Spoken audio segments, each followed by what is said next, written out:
Hi hello, ನಾನಿಲ್ಲಿ restaurant ಸ್ಟೈಲಲ್ಲಿ chicken 65 ಮಾಡೋದು ಹೇಗೆ ಅಂತ ತೋರಿಸ್ತಾ ಇದ್ದೀನಿ. ಎಲ್ಲರೂ ಕಬಾಬ್ನ ತಿಂದಿರ್ತೀರ, ಈ ರೀತಿ ಒಂದ್ಸಲ ಟ್ರೈ ಮಾಡಿ, ತುಂಬ ಟೇಸ್ಟಿಯಾಗಿರುತ್ತೆ. ಇಲ್ಲಿ 1/2 kg ಚಿಕನ್ ತೊಗೊಂಡಿದ್ದೀನಿ ನಾನು, ಬೋನ್ಲೆಸ್ಸು. ಸಣ್ಣ ಸಣ್ಣದಾಗಿ ಕಟ್ ಮಾಡ್ಕೊಂಡಿದ್ದೀನಿ. ಇದಕ್ಕೆ ನಾನು chicken kebab powder Teju use ಮಾಡ್ತಾಯಿದ್ದೀನಿ. ನೀವು ಮನೆಯಲ್ಲೇ ಯೂಸ್ ಮಾಡೋದಿದ್ರೆ ಮಾಡ್ಕೊಬೋದು. ರೆಡ್ ಚಿಲ್ಲಿ ಪೌಡರು, ಸಾಲ್ಟು ಮತ್ತು ಅರಿಶಿನ ಪುಡಿ, ಶುಂಠಿ ಬೆಳ್ಳುಳ್ಳಿ ಪೇಸ್ಟು, ಅಕ್ಕಿ ಹಿಟ್ಟು, ಸ್ವಲ್ಪ ಕಾರ್ನ್ಫ್ಲೋರು, ಕಬಾಬ್ ಪೌಡ್ರು ಇಷ್ಟನ್ನು ತೊಗೊಂಡಿದ್ದೀನಿ ನಾನು. ನೀವು ಮನೇಲೇ ಕಬಾಬ್ ಪೌಡರ್ ಮಾಡ್ಕೊಂಡಿರೋದಿದ್ರೆ ಅದನ್ನೂ ಕೂಡ ಯೂಸ್ ಮಾಡ್ಬೋದು. ನಾನು ಮನೇಲಿ ಮಾಡ್ಕೊಂಡಿರೋದು ಖಾಲಿಯಾಗಿತ್ತು, ಅದಕ್ಕೋಸ್ಕರ ತೇಜು ಚಿಕನ್ ಕಬಾಬ್ ಪೌಡರ್ ತೊಗೊಂಡು ಅದೆಷ್ಟು ಮಿಕ್ಸ್ ಮಾಡಿಕೊಂಡು ಒಂದು ಮೊಟ್ಟೆ, ಒಂದು ಎಗ್ಗನ್ನ ತಗೊಂಡು ನೀಟಾಗಿ ಹೊಡೆದು ನೀಟಾಗಿ ಮಿಕ್ಸ್ ಮಾಡ್ಕೋಬೇಕು. ಆ ಪೌಡರು ಎಗ್ಗು ಎಲ್ಲನೂ ನೀಟಾಗಿ ಕಲಿಸ್ಕೊಂಡು, ಆಲ್ರೆಡಿ ನಾವು ಚಿಕನ್ನ ತೊಳೆದು ಇಟ್ಕೊಂಡಿದ್ದೀವಲ್ಲ, ಆ ಚಿಕನ್ನ ಕಲಸಾದ್ಮೇಲೆ ನೀಟಾಗಿ ಈ ರೀತಿ ಲಮ್ಸ್ ಇಲ್ದಂಗೆ ನೀಟಾಗಿ ಕಲಿಸ್ಕೊಂಡು ಆ ಚಿಕನ್ನ ನೀಟಾಗಿ ಮ್ಯಾರಿನೇಟ್ ಮಾಡ್ಕೊಬೇಕು.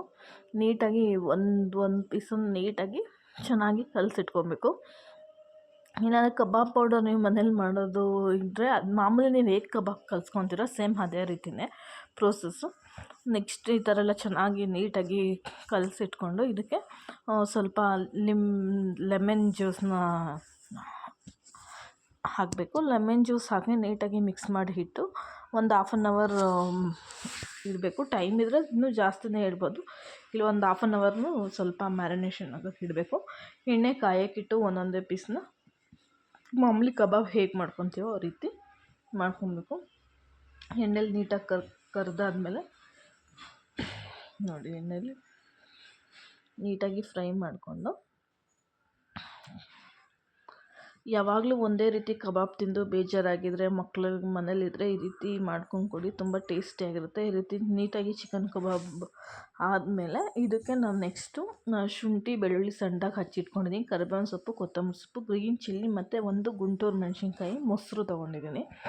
ಕಬಾಬ್ ಮಾಡಿರೋ ಬಾಣಲೆಯಲ್ಲಿ ಎಣ್ಣೆ ಸ್ವಲ್ಪ ತೆಗೆದಿಟ್ಟು ಅದಕ್ಕೆ ಸ್ವಲ್ಪ ಎಣ್ಣೆ ಹಾಕ್ಕೊಂಡು ಶುಂಠಿ ಮತ್ತು ಬೆಳ್ಳುಳ್ಳಿ ಸಣ್ಣದಾಗಿ ಚಾಪ್ ಮಾಡಿ ಇಟ್ಕೊಂಡಿರೋದನ್ನ ಹಾಕಿ, ಗ್ರೀನ್ ಚಿಲ್ಲಿ ಮತ್ತು ಒಂದು ಗುಂಟೂರು ಮೆಣಸಿನ್ಕಾಯಿ ತೊಗೊಂಡಿದ್ದೀನಿ, ಅದನ್ನು ಹಾಕಿ ನೀಟಾಗಿ ಫ್ರೈ ಮಾಡ್ಕೊಬೇಕು. ಕರಿಬೇವಿನ ಸೊಪ್ಪನ್ನು ಹಾಕಿ ನೀಟಾಗಿ ಎಣ್ಣೆಯಲ್ಲಿ ಫ್ರೈ ಆದಮೇಲೆ ಚೆನ್ನಾಗಿ ಅದು ಫ್ರೈ ಆಗಿ, ಇವಾಗ ಟೊಮೊಟೊ ಕೆಚಪ್ 1 ಸ್ಪೂನಷ್ಟು ಟೊಮೊಟೊ ಕೆಚಪ್ನ ಹಾಕ್ತಾಯಿದ್ದೀನಿ. ಇಲ್ಲಿ ಕಿಸಾನ್ ಟೊಮೊಟೊ ಕೆಚಪ್ ತೊಗೊಂಡಿದ್ದೀನಿ.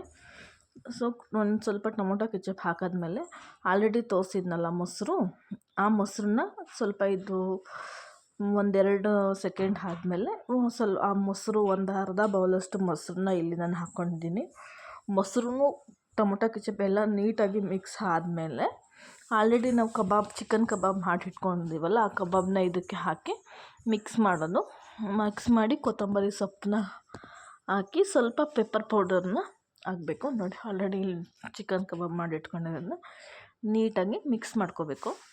ಎಲ್ಲ ಮೀಡಿಯಮ್ ಉರಿಲಿ ಇಟ್ಕೊಂಡು ಮಾಡ್ಕೊಳ್ಳಿ, ಇಲ್ಲಾಂದರೆ ಸಿದೋಗ್ಬಿಡುತ್ತೆ. ನೀಟಾಗಿ ಮಿಕ್ಸ್ ಆದಮೇಲೆ ಲಾಸ್ಟಲ್ಲಿ ಪೆಪ್ಪರ್ ಪೌಡರು, ಸಾಲ್ಟು ಏನಾದ್ರು ಕಮ್ಮಿ ಇತ್ತು ಅಂದರೆ ಸಾಲ್ಟು ಟೇಸ್ಟಾಗಿ ಎಷ್ಟು ಬೇಕೋ ಅಷ್ಟೊಂದು ನೋಡಿಕೊಂಡು ಹಾಕ್ಕೋಬೇಕು. ಖಾರ ನಿಮ್ಗೆ ಇನ್ನೊಂದು ಸ್ವಲ್ಪ ಖಾರ ಬೇಕು ಅಂದರೆ ಚಿಲ್ಲಿ ಪೌಡರ್ ಇದಕ್ಕೂ ಕೂಡ ನೀವು ಆ್ಯಡ್ ಮಾಡ್ಕೊಂಡು. ಲಾಸ್ಟಲ್ಲಿ ನಾನು ಬಿಳಿ ಎಳ್ಳನ್ನ ಸ್ಪ್ರಿಂಕಲ್ ಮಾಡಿದ್ದೀನಿ, ಆಪ್ಷನಲ್ಲಿ ಇದು ಬಿಳಿ ಎಳ್ಳು, ಬೇಕು ಅಂದರೆ ಹಾಕೋಬೋದು ಮನೇಲಿದ್ದರೆ. ಸೊ ನಾನಿಲ್ಲಿ ಸ್ಪ್ರಿಂಕಲ್ ಮಾಡಿದ್ದೀನಿ. ಹೋಟೆಲ್ ಸ್ಟೈಲಲ್ಲೇ ಚಿಕನ್ 65 ಆಗಿರುತ್ತೆ, ಹುಳಿ ಖಾರವಾಗಿರುತ್ತೆ. ಮಕ್ಕಳು ತುಂಬ ಇಷ್ಟಪಡ್ತಾರೆ. ಒಂದ್ಸಲ ಟ್ರೈ ಮಾಡಿ. Thank you.